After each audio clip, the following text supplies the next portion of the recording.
Julio Haro, excombatiente argentino en Malvinas, Jeffrey Cardoso, excombatiente inglés en Malvinas. Ustedes son la cara visible de un proyecto humanitario que logró nada más y nada menos que identificar a 112 soldados argentinos que figuraban con la fría leyenda soldado argentino solo conocido por Dios en Malvinas. Vienen de estar allí con familiares que luego de 37 años, por primera vez, pudieron rendir homenaje a sus caídos, a sus hijos, a sus hermanos, a sus exnovios. La Universidad Nacional de Mar del Plata y otras entidades los postulan para el Premio Nobel de la Paz. Por cierto, una tarea titánica que aún no culminó. Es así, la verdad que estamos muy contentos. Más allá de la postulación, creo que el premio más lindo es poder haber acompañado a estas mamás, a estas familias, hace muy poquitos días hasta el cementerio de Darwin, donde esas familias por primera vez pudieron pasar ese pasillito largo de piedritas, llegar hasta la cruz de su hijo y poder rezar ahí una oración, llorar con él, hablar con él. La verdad que es algo muy gratificante, que esa mamá te abrace, te diga gracias hijo por ayudarme a encontrar a mi hijo y poderle decir por fin, acá está, acá descansan los restos de mi hijo, es maravilloso. Eso te da una paz que es muy difícil de entender. Uno cuando se aleja un poquitito de la escena, yo me alejé, me fui a donde estaba la Virgencita y veía a toda la familia ubicada y en su lugar y decir qué lindo que es cuando uno tiene esa empatía con el otro, qué lindo que es cuando lo que uno hace da los resultados en otra persona, qué lindo que es hoy buscar en el cementerio que te cueste hallar esas famosas 10 placas que aún nos faltan encontrar. El objetivo es las 10 que faltan ahora. Sí, no hay que dejar a nadie en el campo de batalla, vamos por las 10 que falta. Es una de las formas que tenemos de decir, todos fuimos con nombre y apellido como corresponde. Vamos a poner hasta el último esfuerzo de nuestras vidas para poder lograrlo, vamos a hacer todo lo posible para que esto se haga realidad. Y hemos soñado y luchar por ese sueño que hoy es visible parece increíble. Jeffrey, a usted le toca llegar a Malvinas apenas culminada la guerra. ¿Con qué misión? ¿Cuál era el objetivo? ¿Para qué llegaba usted a Malvinas? Con el cuartel general para hacer nuestro trabajo de postguerra. Y hay siempre, a fines de un conflicto, una cierta euforia que existe en cada sobreviviente de cada lado. Y es una cosa que puede ser peligrosa. Hay mucha adrenalina en las venas de un luchador y toma tiempo para estabilizarse y puede lograr problemas de disciplina muy importantes. Hemos visto en conflictos antiguos, violaciones de chicas, demasiado alcohol, droga, agresividad de soldados y yo estaba encargado del bienestar de estos soldados, de la disciplina, del ritmo de su vida. Y la solución es bastante fácil. Un hombre tiene que tener un lugar seco, la comida y también, quizás más importante de todo, cartas y noticias de sus familias, amigas, novias. Y este era mi trabajo. Paralelamente, comienzan a desactivarse las minas que se encontraban en Malvinas. Y en ese contexto comienzan también a aparecer cuerpos de soldados argentinos. Y ahí es donde se empieza a dar esa relación tan especial que mantiene usted con nuestros héroes, ¿no? Exactamente, yo me acuerdo del día, era algunos días después de la rendición, recibiendo un mensaje de estos ingenieros diciendo, Señor, hemos hallado un soldado argentino en el campo de mina ¿qué hacemos? Y yo estaba en mi oficina en el cuartel general y creo que era durante el almuerzo, pues yo estaba el único y bueno. Y miraba alrededor de mí y no había nada. Y entonces yo dije, bueno, yo voy, ¿dónde están? Y me han dado su lugar. Había siempre un helicóptero al exterior, afuera. Yo tomé este helicóptero para ir al lugar. Y como era en un campo de minas, bajo una cuerda, he buscado un lugar para poner mis piernas seguramente y aquí había mi primer hombre argentino, héroe. Yo estaba a su lado, yo he buscado su identidad, pero era una de la clase de 62, 63, haciendo su colimba, no tenía una chapa de identificación. Yo he buscado por todos lados para algo para identificarlo, un permiso de conducir, una carta de su mamá. Y me acuerdo de este día muy bien porque antes de marcharme de Inglaterra hacia este conflicto, a la edad de 32 años, mi madre me ha dado un beso enorme, un abrazo mucho más fuerte que normal y claramente ella pensaba que nunca volveré del conflicto. Y este pensamiento me hace pensar a la madre de este luchador argentino que era en el suelo.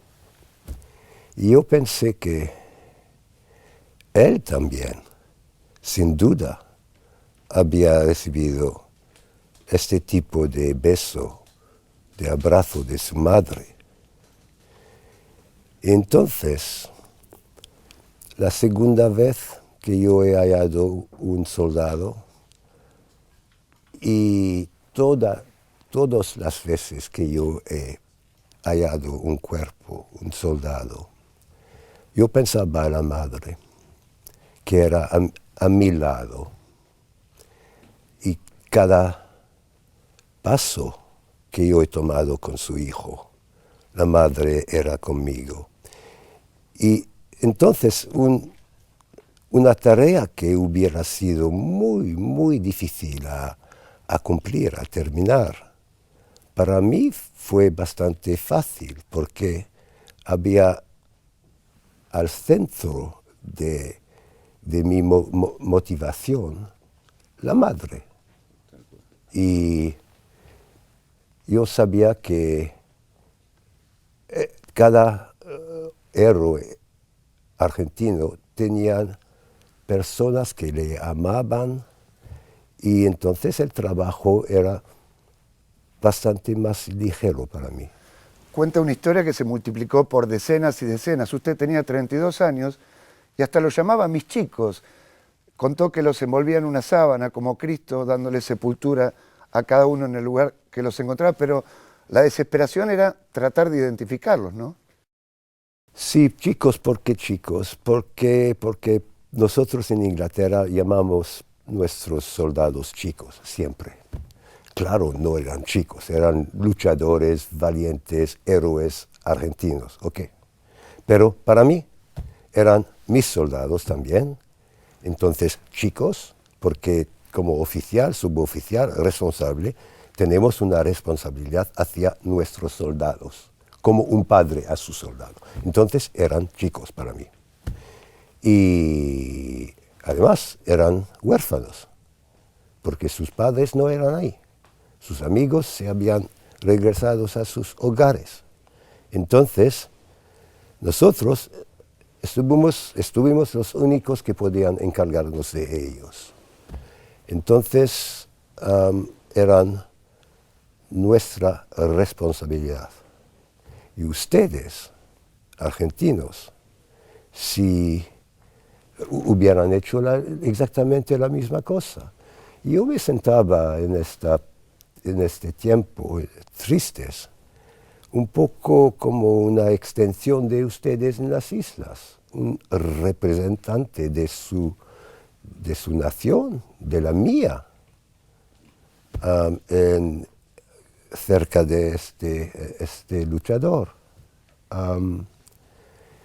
Y para esta razón, que es totalmente humanitaria y lógica, con los valores que ustedes, que nosotros, que tenemos la suerte de haber recibido de nuestros padres, de nuestra educación, docenas, profesores, es algo totalmente natural.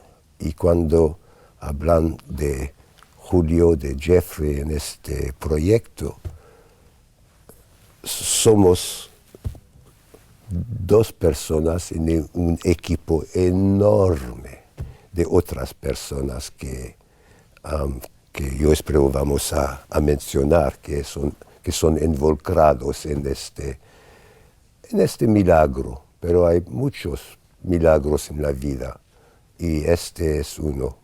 Sin duda. Julio, semanas antes de esa tarea que hacía Jeffrey, te tocó sepultar a compañeros de trinchera. Volviste a Malvinas y no supiste, ¿no?, dónde estaban, no los encontraste. ¿Ese fue el motor también de esta tarea tan increíble que realizaron? Sí, en el 2008, el 17 de octubre, viajó a Londres, porque anteriormente, el 2 de abril del mismo año, de 2008, viajó a Malvinas a buscar a ese Julio que había dejado. Como no lo encontré, como fui a buscar a mis compañeros que había enterrado y no los encontré, como donde lo habíamos puesto nosotros no estaban, cuando llegué al cementerio realmente no podía entender lo que había pasado. Entonces nos propusimos ver de qué manera podíamos hacer algo, armar un proyecto de identidad compartida, de poner una mamá de un soldado argentino y una mamá de un soldado inglés, preguntarle a ambas madres quién había ganado la guerra, los dos perdieron la guerra. Gracias a ese proyecto fuimos invitados el 17 de octubre a Londres, donde por casualidad de la vida no sé hablar inglés y nos ponen traductor, no intérprete. Uno de ellos era Jeffrey, que nunca supe quién era, qué había hecho. Y dicho por él mismo, él sentía que cada vez que terminábamos las charlas, que había un dolor muy importante en nuestro corazón, que explicábamos que no podíamos entender esa placa del soldado argentino. No la podíamos entender. Yo había enterrado a un compañero acá y estaba en otro lado. Buscaba a Chávez, Bordón, Valvidar, Oriberger y no los encontraba. Eran compañeros de mi compañía, de mi regimiento, y no los encontrábamos. Entonces, en uno de esos días, uno de los últimos días, en un pub, después de unas cervezas que nos hemos tomado con Jeffrey, él dice que tenía algo para nosotros, de los cuales no era privado, sino que en su momento se había hecho público, o lo tenían los estados, y nos entrega un informe en un sobre de madera, con el lugar puntual donde había encontrado a los compañeros, con coordenada, con foto, Teníamos un documento histórico en la mano importantísimo. Ahí es donde empezamos a entender que debajo de cada cruz, a 1,5 m, 1,10 m, había un cuerpo con una bolsa blanca, una bolsa negra, 3 bolsillos, como le dicen ellos, y el cajón, y que habían sido enterrados con cristiana sepultura, con una ceremonia increíble. Pero había que decirlo, no teníamos las pruebas.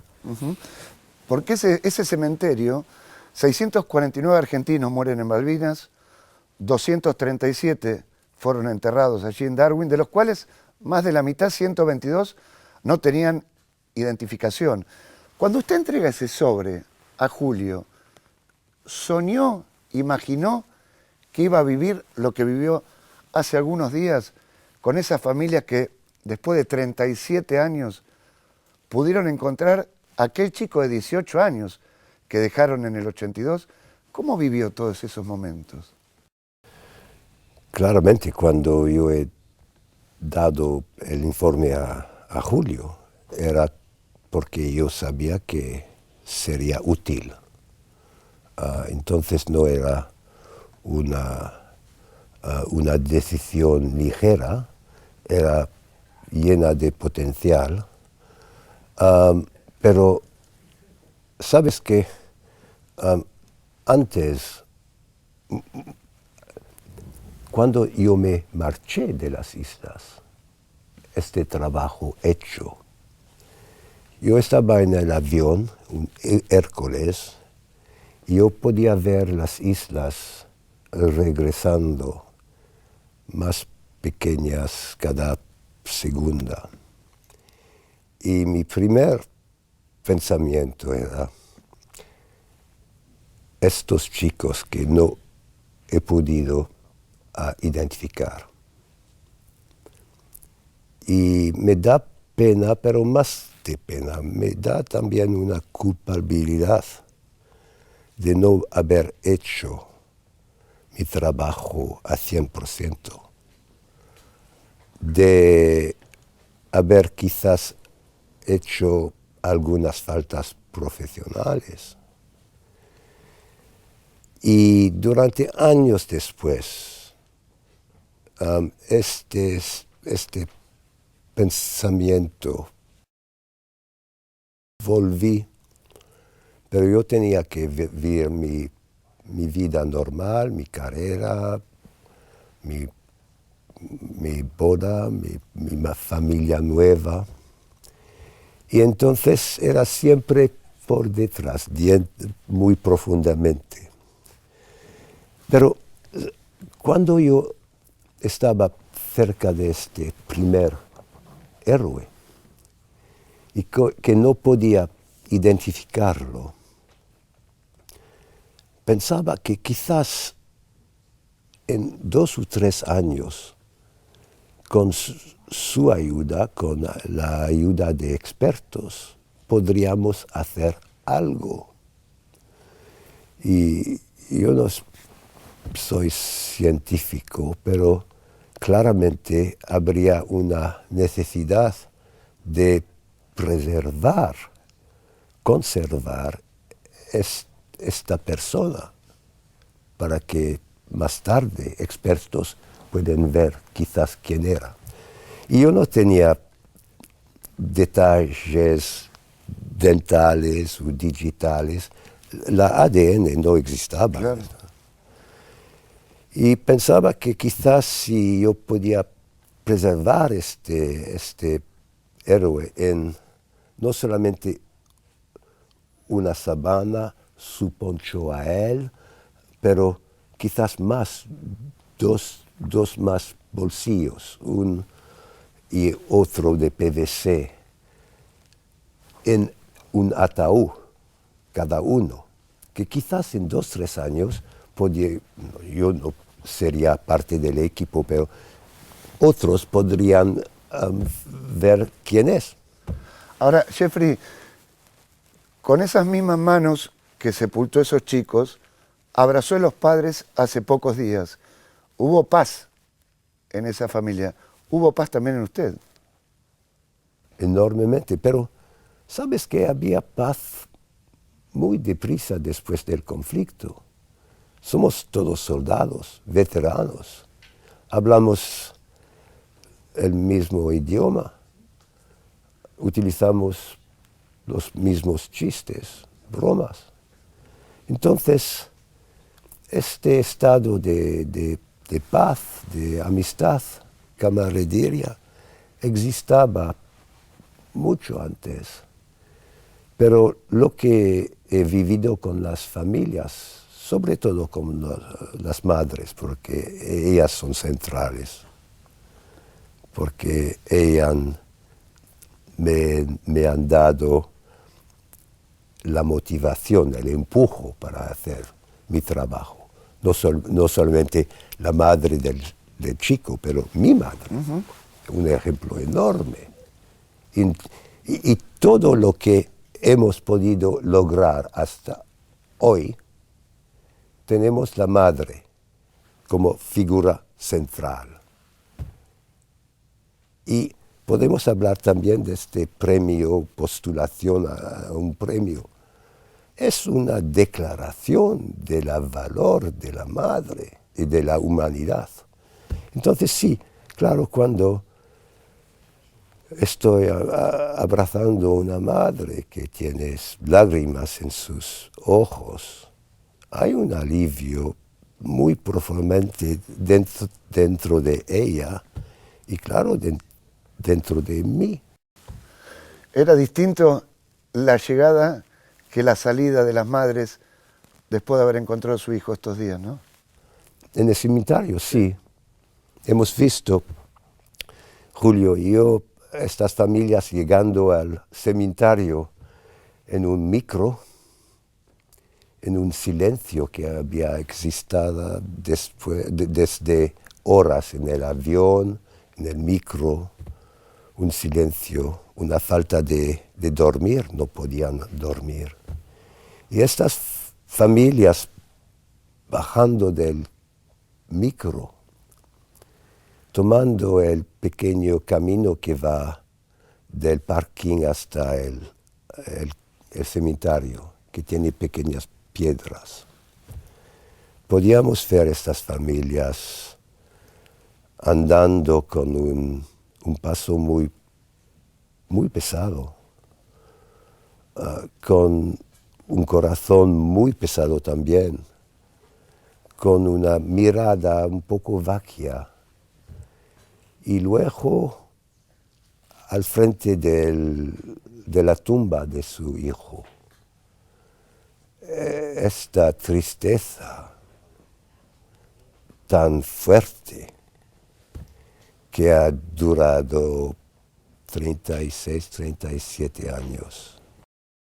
Este es un momento muy conmovedor. Pero luego de la ceremonia, estas mismas familias saliendo del cementerio con dolor, con dificultad, van a quedar sus hijos, van a regresar a sus hogares. Es algo muy difícil. Estas mismas familias andando con un paso mucho más ligero, un corazón visiblemente ligero también,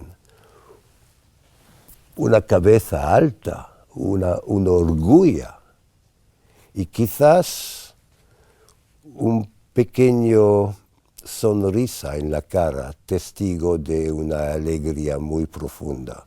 No una alegría de fiesta, pero una alegría tranquila, un alivio. Yo he visto. Y para mí, para todos, era maravilloso. Julio, y si te tenés que quedar con una escena de lo que viviste en estos últimos días, ¿cuál le seguís? Hay muchas. Fue un momento muy emotivo cuando antes de subir al avión, un par de horas antes, iban a viajar un montón de familias que también habían dado su muestra de sangre y no tenían los resultados todavía.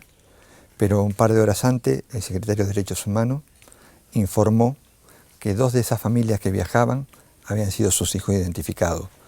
Así que esa familia es doblemente felices primero porque viajaban y ahora porque sabían en cuál de esas 12 cruces estaba su hijo. Así que esa escena es el poder luchar, te vuelvo a repetir, contra vientos y marea para que esa mamá, esa familia tenga la paz que necesite. Y desde lo personal o el egoísmo personal me quedo con la imagen del rinconcito del cementerio donde uno podía observar todo el movimiento, todo el trabajo, es decir, el mundo hemos movido para que esto se pueda lograr. Estaba la Cruz Roja Internacional, todo el mundo estaba ahí apoyando a cada familia, acompañándola, sirviéndole lo que necesitaban, dándole la sillita, moviendo la silla de rueda. Es realmente un acto de amor. Todo lo que se hacen con amor no puede fallar nunca, y esto es un hecho puramente de amor. Incluso leía que algunos de los excombatientes que descansan en Malvinas hoy lo hacen junto a la ceniza de sus padres. Sí, hay casos puntuales, como por ejemplo Alejandra González, que su papá esperó hasta el último momento para morirse, aunque parezca mentira, sabiendo dónde estaba su hijo. Aguantó, sacó fuerza donde no pudo, y en el momento antes de fallecer le dice a su hija que quería que sus restos fueran cremados y que esté al lado de su hijo Néstor. Así que fue una de las tareas que Alejandra tuvo que hacer después que falleció su papá. Hoy estaban los restos de su papá junto a su hijo. Julio, Jeffrey, en nombre de los argentinos, queda tan solo agradecerles por ese trabajo, el suyo que no fue agradecido en plena guerra tampoco, y ni en los tiempos posteriores cuando aquí se intentaba desmalvinizar y olvidar todo lo vivido. Y ojalá que el premio Nobel o el Nobel de la Paz sea el broche de oro a esta tarea titánica y humanitaria realizada. Pero por último, me gustaría una definición de cada uno de ellos, cada uno de ustedes, sobre Malvinas. ¿Qué es Malvinas para vos? Malvinas es parte de mi vida, no es parte, es mi vida. Yo no vivo de Malvinas, vivo por Malvinas. Fue un antes y un después en mi vida. Es una mochila que uno tiene muy pesada. Teníamos 122 placas de granito muy pesadas en la mochila. Hoy me queda la espalda más rígida, me queda la espalda más livianita, puedo respirar mucho mejor porque solamente me quedan 10. Malvinas es eso, es tratar de recordar lo que pasó, no vivir del recuerdo de la guerra, que las guerras son una porquería, sí decir que el hombre tiene que utilizar la mayor herramienta que tiene, que es el diálogo. Entender que a través del diálogo se nos podemos entender que no hay ni guerra ni buena, ni santa, ni justa, que las guerras son hechos lamentables en que enlutan a los pueblos. Entonces, siempre decimos que la generación que tiene un montón de hojas en blanco para escribir, que son los chicos, no nosotros nos queda muy poquito papel para escribir. Esos chicos se tienen que educar, tienen que entender esto de lo que las guerras no sirven para nada y saber que puede existir y que existe el diálogo, que nos tenemos que entender y comprender y que tenemos que trabajar con las cosas que coincidimos, no sobre las que no coincidimos. Jeffrey, Malvinas también como símbolo de paz, ¿no? Sí, Malvinas para mí no es la turba, son pequeños pueblecitos como tenemos en Inglaterra, como ustedes tienen aquí, que tienen humanos, personas que tienen corazones, que laten como los suyos, con los nuestros, y son los humanos, ellos, los isleños que viven ahí. Son las Malvinas para mí, esta gente.